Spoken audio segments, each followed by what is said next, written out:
Their new roster might have more depth than expected. Every once in a while, I pretend to be Joe Mazzulla.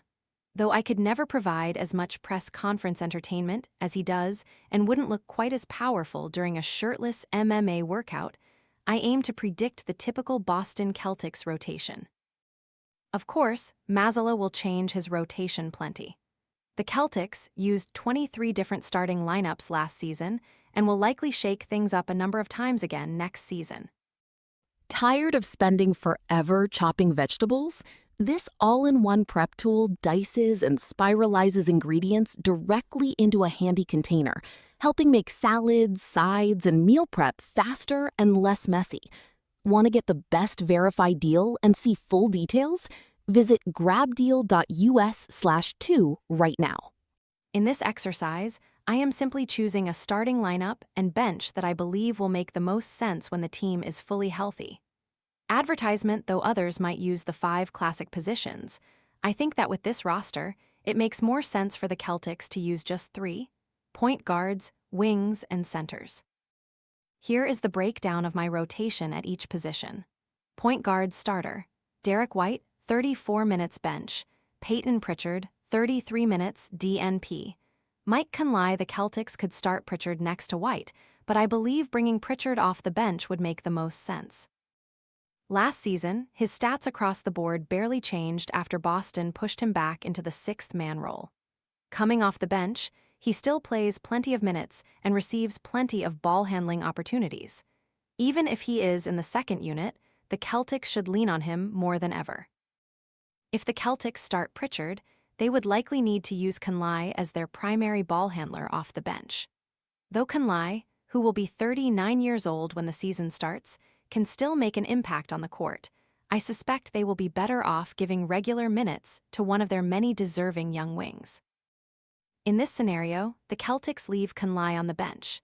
If they use him more as an emergency guard for when they are shorthanded or just want to shake things up, it would leave more opportunities for Baylor Scheierman, Sam Hauser, Hugo Gonzalez, Ron Harper Jr., and Jordan Walsh. Wing starters: Jason Tatum, 36 minutes, Paul George, 30 minutes, Hugo Gonzalez, 20 minutes bench, Baylor Scheierman, 20 minutes, Sam Hauser, 19 minutes DNP, Jordan Walsh, Ron Harper Jr. Dylan Mitchell. Will this be the season the Celtics finally limit Tatum's playing time for his own good? He averaged nearly 33 minutes per game during the regular season, despite coming off Achilles surgery. He played 40 minutes in a game 1 month and 3 days after returning from the Achilles injury, then surpassed that mark twice during the first round of the playoffs before tweaking his leg and missing a Game 7 loss.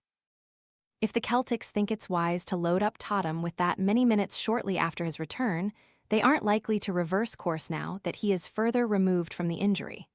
Advertisement behind him, the Celtics are rich with wing depth. When healthy, George will play a lot for them, but he only averaged 30 minutes per game last season. We will keep him there for the purpose of this exercise. He is likely a no-brainer starter when healthy. If Pritchard does come off the bench, the Celtics will have competition for the other perimeter starting spot. Hauser handled that role during 6 of the 7 playoff games and could certainly win the job again. However, Gonzalez earned the nod in this scenario because he best fills the needs of the Celtics' starting lineup. Over the last couple of seasons, Mazzulla has placed a major emphasis on wings crashing the offensive glass, but Tatum and George historically haven't done much of that. Gonzalez, who nearly doubled Hauser's offensive rebound rate, 6.4% to 3.3 last season, would make sure that the Celtics still get some offensive rebounding from their starting wings.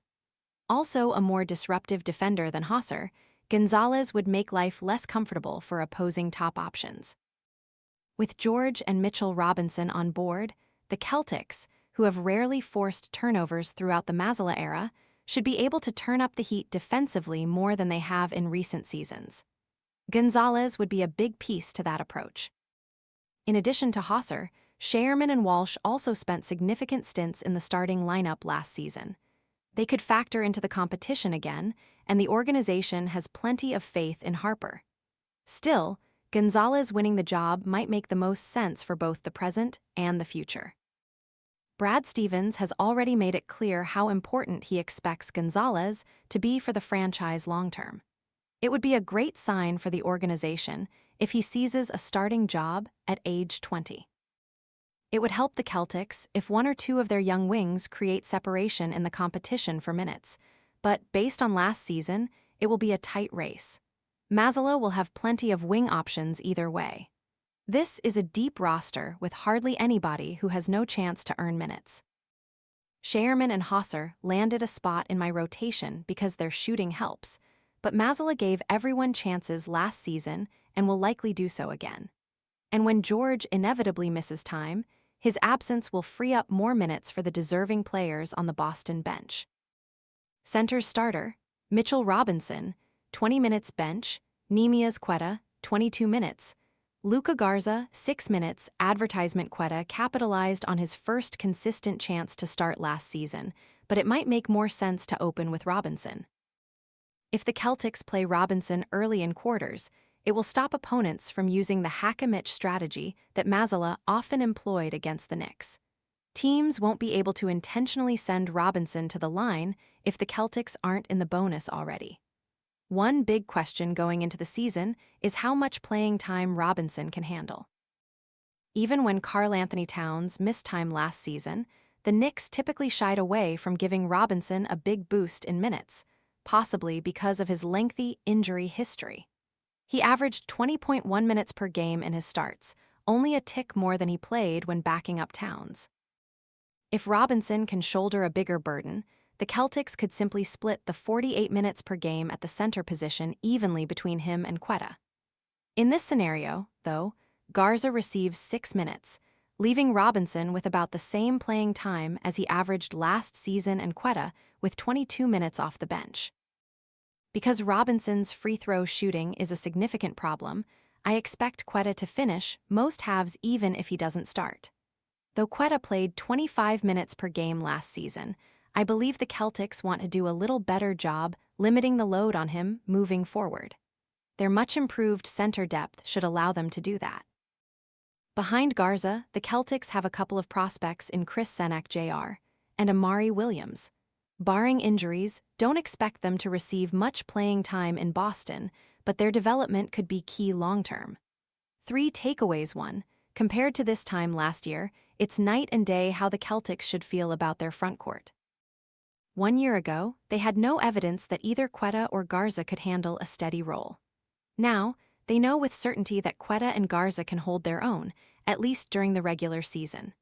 They have also added Robinson, whose defense should help as much as his game-altering offensive rebounding. Those 3 big men are all 28 or younger. The Celtics also have a couple of younger prospects in Senak and Williams who could factor into the rotation one day. 2. Some good wings will be left out of the Celtics' rotation whenever the team is fully healthy. In this scenario, I didn't even play Walsh, who started 25 games last season and appeared in all 7 playoff games. If he improves his offense as much as he hopes to improve it this summer, he could be a breakout candidate. He and Harper should get chances next season, though they didn't make my personal rotation. 3. Obviously, the Jaylen Brown trade has dominated Celtics discussion this summer. Still, the team quietly improved its roster in some key spots. Robinson is a proven playoff performer and a major frontcourt upgrade. Though I didn't include Conley in my rotation, the Celtics needed a third point guard behind White and Pritchard. Conley's effectiveness has diminished over the years, but he's an extremely steady ball handler who should run the Boston offense competently whenever he plays. Despite trading Brown, the Celtics were able to amplify some of their biggest strengths this offseason, including offensive rebounding and 3-point shooting.